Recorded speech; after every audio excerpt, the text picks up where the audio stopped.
주님께서 여러분과 함께 루카가 전한 거룩한 복음입니다.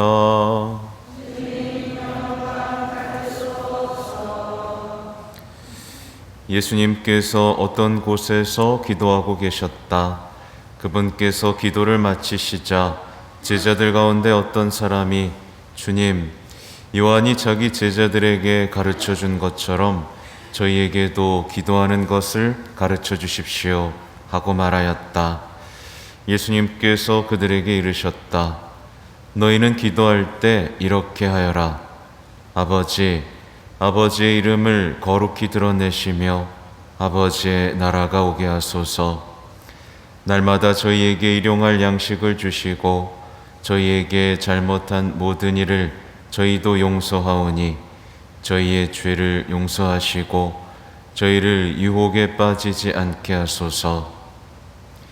예수님께서 다시 그들에게 이르셨다. 너희 가운데 누가 벗이 있는데 한밤중에 그 벗을 찾아가 이렇게 말하였다고 하자. 여보게, 빵 3개만 구워주게. 내 벗이 길을 가다가 나에게 들렀는데 내놓을 것이 없네. 그러면 그 사람이 안에서 나를 괴롭히지 말게. 벌써 문을 닫아 걸고 아이들과 함께 잠자리에 들었네. 그러니 지금 일어나서 건네줄 수가 없네 하고 대답할 것이다. 내가 너희에게 말한다. 그 사람이 벗이라는 이유 때문에 일어나서 빵을 주지는 않는다 하더라도 그가 줄곧 졸라대면 마침내 일어나서 그에게 필요할 만큼 다 줄 것이다. 내가 너희에게 말한다. 청하여라. 너희에게 주실 것이다. 찾아라. 너희가 얻을 것이다. 문을 두드려라. 너희에게 열릴 것이다. 누구든지 청하는 이는 받고 찾는 이는 얻고 문을 두드리는 이에게는 열릴 것이다.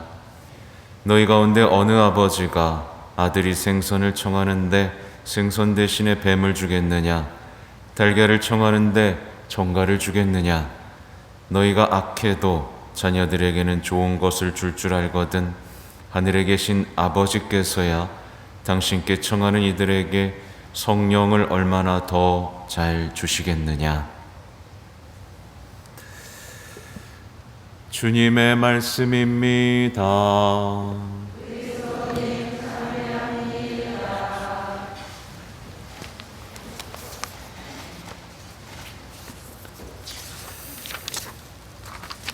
참 예수님,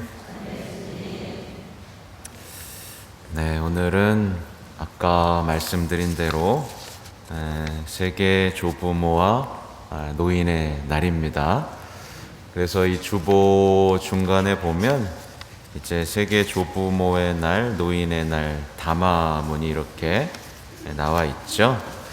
근데 이게 원래 되게 긴데 짧게 이제 발췌를 한 내용입니다. 그리고 밑에 보면 전대사 안내도 있죠. 그래서 오늘 그러니까 빠른 시일 내에 고해성사와 영성체 그리고 교황님 지향에 따른 기도, 그러니까 노인을 위한 기도 매일 미사 앞쪽에 있어요. 이렇게 하시고 외로운 노인들과 함께 하거나 그런 분들과 시간을 보낸다면 얼마나 좋아요. 친구랑 같이 시간을 보내면 됩니다. 네, 그러면 우리 전대사가 수여될 수 있다라는 말씀이고요. 아무튼 이 2021년부터 이제 노인의 날, 조부모의 날이 시작됐는데 아무래도 그때였던 것 같아요.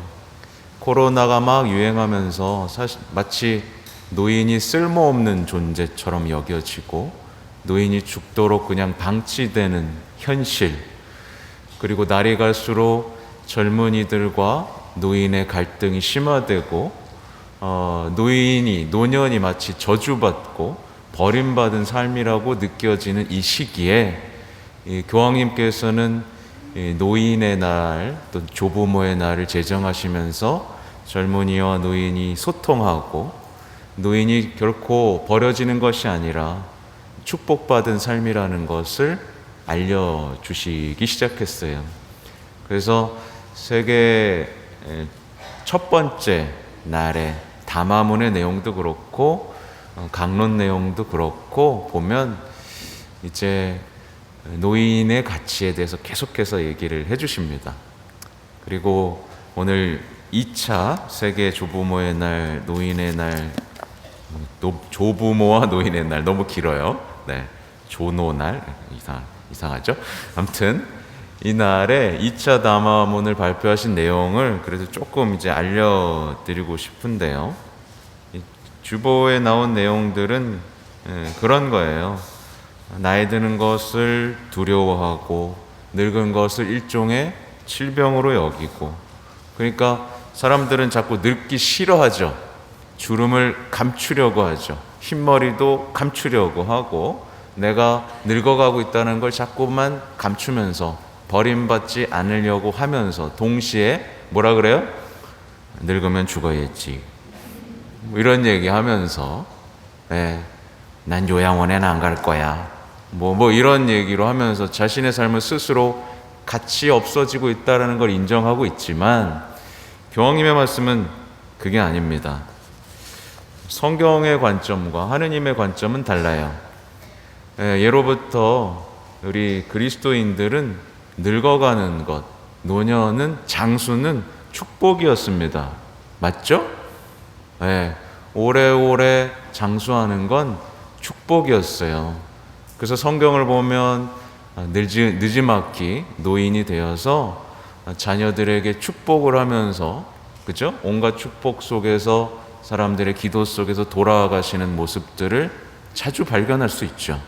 그게 성경적 관점입니다. 노인은 버림받은 존재도 아니고요. 오래 사는 것은 저주가 아닙니다. 오래 사는 것은 축복이고 충만한 생명을 주시는 하느님의 선하심을 드러나는 징표인 거예요. 우리는 생각을 바꿔야 됩니다. 우리 다 늙어가잖아요. 그죠? 저도 늙어갑니다. 저도 노인이 될 거 아닙니까? 그죠? 근데 이 노인에 대한 생각들을 바꾸지 않으면 우리는 그걸 다 저주라고 생각할 수밖에 없어요.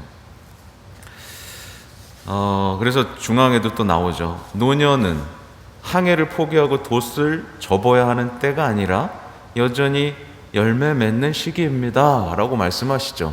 그러면서 시편 주제가 뭐냐면 늙어서도 열매 맺으리라 이겁니다. 그래서 제가 교황님 말씀드렸잖아요. 교황님이 80살 거의 이제 90이 다 돼 가시는데 열매가 얼마나 많습니까? 근데 그건 교황님이니까 이렇게 하실 필요 없어요. 늙어서도 열매 맺고 온유함으로 사람들에게 선한 영향력을 끼치고 기도로서 세상을 지탱할 수 있다는 것을 우리 교황님께서는 온 삶으로 보여주고 계십니다. 다리가 아프셔서 걷지 못해도 휠체어를 타고 다니면서도 그 모습을 보여주시는 건 노쇠하는 이 노년의 육체를 지니고도 얼마나 가치 있는 일을 할 수 있는가, 그건 부끄러운 일이 아니라는 것을 보여주신 거예요. 그리고 이걸 또 잘 보여주신 교황님 또 누구 있어요? 요한 바올 2세 교황님 있죠. 세상 사람들은 교황님을 보고 뭐라 그랬겠어요? 아유, 늙어서도 왜 저기 앉아 있어? 그랬겠지만 교황 요한 바올 2세 교황님 성인 되셨잖아요. 늙어서도 얼마나 가치 있는지를 끝까지 보여주신 겁니다. 그러니까 여러분들도 희망을 잃으면 안 된다. 적극적인 역할을 해내야만 한다라는 것을 이제 알려드리고 싶습니다. 교황님께서는 그럼 노인들이 무엇을 해야 합니까? 이것에 대해서 조금 더 구체적인 얘기를 해주시는데 이런 겁니다. 하느님의 말씀을 열심히 읽고 날마다 기도하고 성사를 받고 전례에 참여하면서 내면의 삶을 가꾸고 하나님과 맺는 관계를 가꾸고, 그래서 나의 가장 가까운 가족들, 손주들과 맺는 관계 안에서 열매 맺는 삶을 살라는 거예요. 근데 이게 좀 추상적인데 구체적으로 어떻게 하냐면 실질적으로 애정어린 관심을 갖고, 관심을 갖고 그들을, 그러니까 구경꾼으로 남아있지 말고, 나는 아무것도 못해, 노인 말을 누가 듣겠어 라고 하는 게 아니라 그들을 조금 더 가까이 다가갈 수 있는 역할을 말씀하시는데, 그 중에서 제일 제가 핵심적인 부분을 한번 읽어 드릴게요. 그러니까 여러분들에게 쓰는 편지인 거예요. 이렇게 쓰여 있습니다. 사랑하는 조부모와 노인 여러분, 여긴 안 써 있어요. 우리는 이 세상에서 온유함의 혁명을 이루는 장인이 되라고 부름받았습니다. 우리가 지닌 가장 소중한 도구이며 참으로 우리 나이에 가장 어울리는 일인 기도를 더욱더 자주 언제나 잘 활용할 수 있도록 배움으로써 이 혁명을 이루어 갑시다. 노인은 온유할 수 있어요. 그렇죠? 욕심 없잖아요. 없죠? 노인 돼가지고 욕심 부리는 사람은 진짜 노인네입니다. 노인네. 얼굴이 선해져야 돼요. 나이 먹으면 욕심도 없고 하느님을 그리워하면서 온유함 속에서 하나님과의 누리는 그 친밀함을 나눠줄 수 있어야 됩니다. 그래서 이렇게 말씀하세요. 이를테면 기도의 시인이 됩시다. 우리 고유의 말을 찾아 나아가는데 맞들입시다. 하느님 말씀의 가르침을 다시 한번 잘 받아들입시다. 우리가 신뢰로서 바치는 기도는 큰 몫을 할 수 있습니다. 고통받는 이들과 그 아픔의 절규를 기도로 함께하고 마음의 변화를 기도로 도와줄 수 있습니다. 우리는 탄원 기도와 찬미 노래로 삶의 현장에서 땀 흘리며 애쓰는 공동체를 지탱하는 위대한 영적 지성소의 영원한 성가대가 될 수 있습니다. 이렇게까지 말씀을 하셨어요. 정말 가치 있는 삶을 지금 맞이하고 계신 겁니다. 오늘 복음도 오늘 이 말씀하고 아주 연결이 되고 있죠. 일독서에 누가 나와요? 아브라함이 나오죠. 아브라함은 기도합니다. 기도함으로써 어떻게 해요? 기도함으로써 세상을 지탱해내죠. 지금 이 세상에 기도가 얼마나 많이 필요해요. 우크라이나의 전쟁에서부터 많은 젊은이들이 악에 휩싸여가고 죄가 뭔지도 모르고 회개가 뭔지도 모르는 채 무슨 잘못된 일만 생기면 뭐 탓해요? 하나님 탓하고 교회 탓하고 남 탓하면서 스스로 파괴되는 삶 속으로 빨려 들어가고 있고, 전쟁은 끊이지가 않고 가정 안에서도 다툼이 끊이지도 않는데, 우리 노인들의 기도가, 그 온유함이 지금 얼마나 필요한 때입니까? 이건 노인밖에 할 수 없어요. 그렇죠? 인생을 다 살아왔고 무엇이 중요한지 아니까 노인이 할 수 있는 겁니다. 그리고 오늘 복음에서 보십시오. 제자들이 예수님께 기도하는 걸 알려달라고 하죠. 그죠? 우리도 자녀들에게 기도하는 것을 알려줄 수 있어야 됩니다. 근데 오늘 복음에서 좀 놀라운 건 뭐냐면, 예수님의 제자들이 기도할 줄 몰랐어요? 알았죠. 늘 기도하고 살았던 사람입니다. 근데 예수님의 기도는 뭔가 달랐던 거예요. 예수님의 기도에 매료가 된 겁니다. 구체적으로 예수님이 하느님과 누렸던 그 친밀함에 완전히 매료가 된 거죠. 그리고 기도 뒤에 달라진 그의 삶의 태도들, 방향을 잃지 않고 담대하게 갈 길을 가고 고통도 영광으로 받아들이면서 이렇게 나아가는 그 모습에 감탄하고, 그럼 저에게도 기도를 알려주십시오. 당신이 하는 기도가 뭔지 궁금합니다. 라고 말씀을 하시는 거예요. 그죠? 결국 이런 모습들 누가 보여줄 수 있어요? 노인이 보여줄 수 있는 겁니다. 노인은 예수님처럼 아버지 하느님과의 어떤 친밀함을 누리면서 자녀들에게 우리 엄마 아빠의 기도는 뭐가 다른 것 같은데? 엄마 아빠한테 기도를 알려달라고 해볼까? 라고 어떤 궁금증을 일으키는 어떤 품격 있는, 품위 있는, 매력 있는 기도의 모습을 보여줄 수 있는 거예요. 그죠? 아무튼 예수님께서는 이 기도를 알려주시는데 어떻게 알려주세요? 주님의 기도로 단순하게 알려주시죠. 이 놀라운 겁니다. 그리고 잘 생각해 봐야 돼요. 요즘에는 기도를 뭘로 배워요? 자꾸 책으로 배우죠. 책에서 기도는 이런 것이고 기도란 이런 막 복잡하게 설명하면서 막 가르치려고 하고, 또 어디 피정 가면 이렇게 앉아가지고 호흡은 이렇게 하면서 막 어떤 기술들을 알려주잖아요. 근데 아버지 하느님, 그러니까 예수님이 누리셨던 그 기도는 단순했던 겁니다. 이렇게 해라. 아버지 이름이 거룩히 드러내시며. 이게 뭐예요? 주님의 기도잖아요. 그렇죠? 주님의 기도만 하는 것으로도 우리는 기도를 배울 수 있다 없다? 있다. 근데 중요한 건 뭐냐면 아버지인 겁니다. 아버지라고 말하면서 아버지와의 어떤 신뢰 속에서 그 기도 안에 이미 이루어진 것을 확인하고 이미 주어진 것을 받는 그 친밀함 속으로 들어간다면 우리도 기도를 알려줄 수 있다, 이겁니다. 조금 더 설명을 드리면 주님의 기도를 하는 것으로 기도를 배우고, 기도를 모르겠으면 아버지라는 말씀 속에 머물러 있는 겁니다. 그리고 이제 질문이 떠오르면 아버지한테 계속 질문하는 거예요. 아버지, 왜요? 뭐예요? 그럼 기도를 알려주시는 겁니다. 누구나 기도를 배울 수 있는 거고 누구나 아버지와의 친교를 누릴 수 있는 겁니다. 근데 오늘날에 어때요? 기도가 너무 어렵다고 하고 기도가 안 된다고 하는 사람들 투성입니다. 그죠? 기도는 하고 싶으면 할 수 있는 겁니다. 네. 다만 너무나 유혹도 많고 기도를 못하게 하려는 것들이 많기 때문에 그것과 싸워야 되는 게 문제인 거지, 기도는 하고자 하면 누구나 할 수 있고 원하면 누구나 예수님을 만날 수 있다, 이걸 드리고요.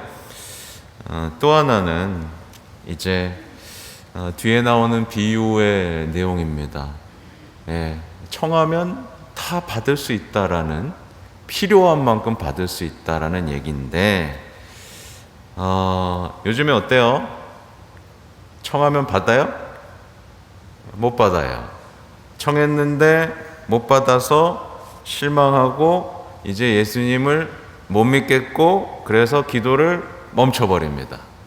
맞죠? 대부분 여기에 있어요. 기도도 안 하고 예수님도 불신하고, 그렇죠? 이 상태에 있습니다. 그러면 이제 어떻게 했을 때 우리가 필요한 것을 얻을 수 있는가에 대한 대답은 이 복음 안에 또 그대로 있어요. 오늘 복음 속에 등장하는 사람은 자신의 배를 채우기 위해서 기도하지 않았어요. 자신을 찾아온 벗을 대접하기 위해서 기도했습니다. 곧 사랑하기 위해서 기도했어요. 사랑하기 위해서 기도한다면 우리는 필요한 만큼 다 주신다는 예수님의 말씀을 듣게 될 겁니다.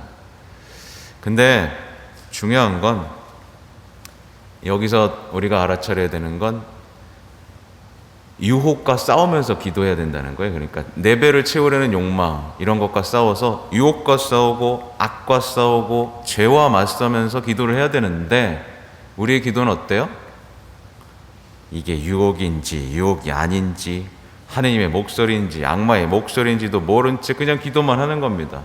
내가 죄를 지었는지, 죄를 더 짓고 싶어서 기도를 하는 건지, 이게 악인지, 악과 내가 맞서고 있는지, 선과 악을 내가 결정해서 기도한다거나, 이런 온갖 것들이 우리의 기도가 이루어지지 않도록 막아서는 거예요. 유혹, 악, 죄, 이것과 싸우면서 기도를 해야 됩니다. 또 하나는 기도할 때는 끈질기게 해야 된다는 얘기를 오늘 하시는데, 너무 교양 있게 우리는 기도를 합니다. 자, 나왔는데 친구가 빵 좀 주려고 하는데 빵 3개 줄 수 있어? 그랬더니 싫어. 알았어. 그냥 가는 거예요. 너무 쉽게 포기하는 거죠. 근데 예수님께서는 뭐라고 하세요? 끈질기게 청하면 주실 것이다. 이 얘기를 왜 하시냐면 기도란 끊임없는 훈련이라는 걸 말씀하시고 싶은 겁니다. 끊임없는 훈련과 수련 속에서 한결같이 기도할 수 있어야 우리가 얻을 수 있다라는 거예요. 근데 이거 누가 제일 잘해요? 노인들이 잘합니다. 이거 한결같이. 젊은이들은 막 이랬다 저랬다 막 바뀌어요. 예, 그죠? 노인들은 한결같이 꾸준하게 기도할 수 있고, 유혹이 뭔지 인생을 살아봐서 다 압니다. 이건 유혹이었구나, 이건 악이었구나. 그죠? 노인이 잘 할 수 있는 겁니다. 교황님이 이렇게 말씀하셨어요. 기도는 항상 현실을 변화시킵니다. 주변 일이 바뀌지 않는다면 내 자신이 바뀝니다. 예수님께서는 성령을 약속하셨습니다. 이보다 더 좋은 것을 주실 수가 없죠. 확실한 믿음을 가져야 돼요. 기도할 때는 무조건 좋은 것을 주신다. 약속하셨잖아요. 생선을 청하는데 뱀을 주겠느냐, 달걀을 청하는데 정갈을 주겠느냐. 그러니까 우리 아버지는요, 확실하게 가장 좋은 것을 주십니다. 우리가 바라는 행복은 언젠가 주어지게 되어 있습니다. 다만 그 시간이 우리가 원하지 않은 때여서 그렇죠. 그죠? 또 하나 정말 마지막으로 나누고 싶은 얘기는, 기도하는 것 자체로 뭐에 승리하느냐? 외로움과 절망에 승리할 수 있습니다. 기도를 멈추면 외로워요. 그리고 절망하게 됩니다. 그러면 그때부터 답이 없습니다. 답이 없어요. 외롭고 힘들어서 기도하기 싫을 때가 가장 기도를 해야 될 때입니다. 기도를 하면 승리할 수 있습니다. 변화를 체험할 수 있습니다. 예수님이 거짓말쟁이가 아니에요. 자꾸 예수님을 거짓말쟁이로 만들고 변덕쟁이로 만드는 우리의 마음을 회개해야 됩니다. 기도는 반드시 현실을 바꿉니다. 반드시 승리를 가져옵니다. 끈질기게 기도하셔야 돼요. 그리고 사랑으로, 욕심내지 말고 보통의 삶과 모든 사람의 행복을 위해서 기도하실 수 있어야 됩니다. 아무튼 여러분이 장수하기를 바랍니다. 장수하셔서, 장수하는 거 싫어요? 표정이 그래요. 장수하시고 축복 속에서 살아가시기 바랍니다. 비록 원하지 않는 아픔과 원하지 않는 상황이 닥칠 수도 있어요. 그럼에도 불구하고 기도하실 수 있어야 됩니다. 특별히 내 자녀들에게, 또 수많은 사람들에게 하느님을 알 수 있는 희생 도구가 되기를 청하시면 좋겠어요. 오늘 강론 짧게 하려고 그랬는데, 내가 오늘 저기 예비신자 받아들인 예식이 있습니다. 그래서 오늘 바로 시작할게요.